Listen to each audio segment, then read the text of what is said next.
Il crocifisso miracoloso di Buga.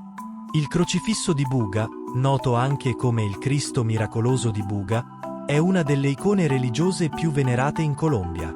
Si trova nella Basilica del Señor de los Milagros a Buga, una città situata nel dipartimento di Valle del Cauca. Questo crocifisso è famoso per i numerosi miracoli attribuiti alla sua intercessione e attira pellegrini da tutto il paese e dall'estero. La storia del crocifisso di Buga risale al 1580 ed è davvero straordinaria. All'epoca, Buga era un piccolo villaggio nella Valle del Cauca, in Colombia. Il fiume Buga scorreva attraverso il sito dove oggi si trova il Tempio del Signore dei Miracoli.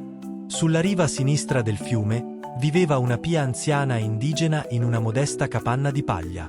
Questa donna, che lavorava come lavandaia, desiderava ardentemente possedere un Santo Cristo da pregare ogni giorno.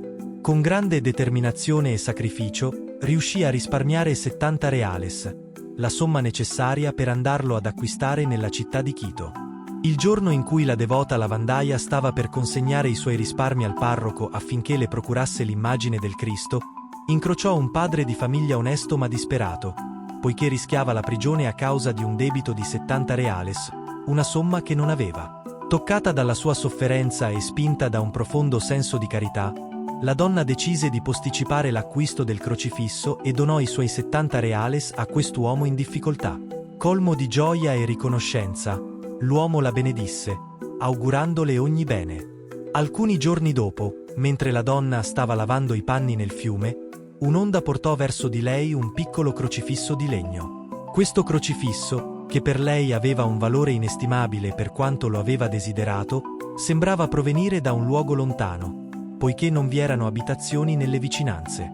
Colma di gioia e consapevole del dono straordinario che aveva ricevuto, la donna tornò alla sua capanna, dove allestì un semplice altare su cui collocò il crocifisso, proteggendolo con cura all'interno di una scatola di legno. Una notte, la donna anziana sentì dei colpi provenire dal luogo in cui custodiva il crocifisso. Quando andò a controllare, rimase sorpresa nel vedere che il crocifisso e la scatolina in cui lo conservava erano cresciuti visibilmente. Inizialmente pensò che fosse solo un'illusione dovuta alla sua vista ormai debole. Tuttavia, pochi giorni dopo, si accorse che l'immagine era diventata alta circa 1 metro. Stupita da questo fenomeno, avvisò il parroco e i notabili del villaggio, i quali si recarono subito a casa sua. Una volta lì, constatarono di persona che la donna possedeva un crocifisso di dimensioni inusuali per la zona. Poiché era noto che la donna non aveva né i mezzi né i contatti per procurarsi un oggetto del genere, conclusero che la presenza del crocifisso non poteva essere spiegata in modo naturale, ma doveva essere il risultato di un miracolo. Tempo dopo, si scoprì che la sacra immagine era stata rovinata perché i devoti avevano prelevato frammenti di legno come reliquie e l'avevano maneggiata con mani sudate. Questo la rese così deturpata che, anziché suscitare devozione, iniziava a provocare repulsione, soprattutto tra coloro che apprezzavano l'arte. Un visitatore di rilievo, proveniente da Popayan, ordinò quindi che l'immagine fosse bruciata e distrutta. La notizia di questa decisione scosse profondamente i devoti, ma si dovette obbedire all'ordine. La cosa straordinaria accadde quando l'immagine sacra venne gettata nel fuoco. Iniziò a sudare abbondantemente. I vicini, testimoni del fenomeno, rimossero subito il crocifisso dal fuoco e raccolsero quel sudore con del cotone per conservarlo come reliquia e ottenere guarigioni. Molte persone, con giuramento, confermarono la veridicità di questo miracolo. Quando il sudore si fermò, la sacra immagine appariva molto più bella di prima, e tutti i segni di deterioramento erano scomparsi. A quel tempo, ci fu anche una signora del luogo, Luisa Sanchez, che dichiarò sotto giuramento: il sudore dell'immagine durò per 2 giorni. Tutti i vicini vennero con batuffoli di cotone per raccogliere il sudore come reliquia, e anch'io ne presi un po' e lo conservo ancora. Questo miracolo accese una grande devozione verso l'immagine sacra, considerata miracolosa. La gente cominciò a ricevere favori percepiti come soprannaturali, e non solo nella città ma anche in altre regioni, attirando numerosi pellegrini.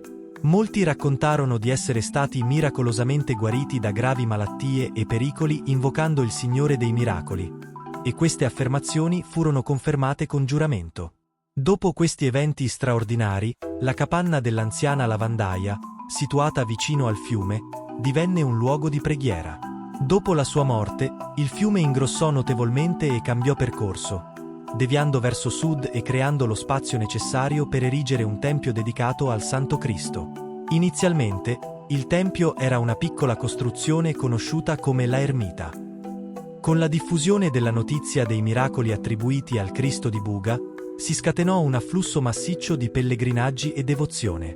Intorno al 1907, grazie alle offerte di migliaia di fedeli riconoscenti, fu costruito un nuovo tempio. Nel 1937, Papa Pio XI, per mezzo del suo segretario, il cardinale Pacelli, poi Papa Pio XII, decretò che il tempio diventasse la Basilica del Señor de los Milagros di Buga.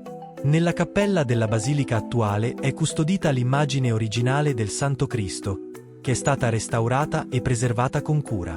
Questa venerata reliquia attira fedeli da ogni parte del mondo, che vi si recano spinti dalla loro fede.